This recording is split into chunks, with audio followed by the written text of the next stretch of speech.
पश्चिम केन्द्रीय बंगोपसागर थिबा बात्या मंथा गत 6 घंटे 15 किलोमीटर पर आवर गति करिथिला उत्तर उत्तर पश्चिम आड़कू गति करी यह भयंकर बात्या रूप में परिणत होइथिला आज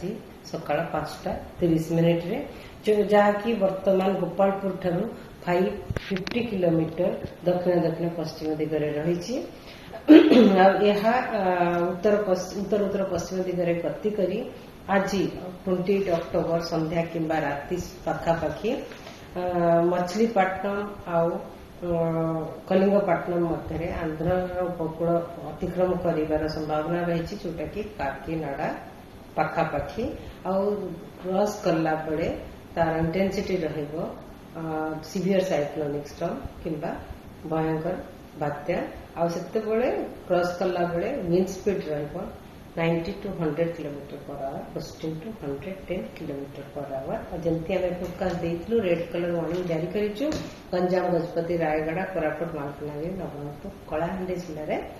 से रेड कलर वार्निंग जारी रही काली का फोरकास्ट जमती वर्षा रहिबो लोक मानकू खास करके एडवाइस कर जाउची वर्षा पवन समय रे बाहर न रहंतु घर भितर रहंतु आ बिजुली घड़घड़ी को बिजुली घड़घड़ी समय बाहर न सुरक्षित जगह भुवनेश्वर कटक को येलो वार्निंग अच्छी किछि स्पेल हल्का मध्यम वर्षा रहिबो से डरवार किछि नहीं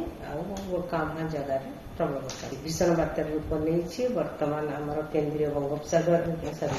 पश्चिम केन्द्रीय बंगोपसागर रही जोटा कि 550 किलोमीटर दक्षिण दक्षिण पश्चिम अच्छी।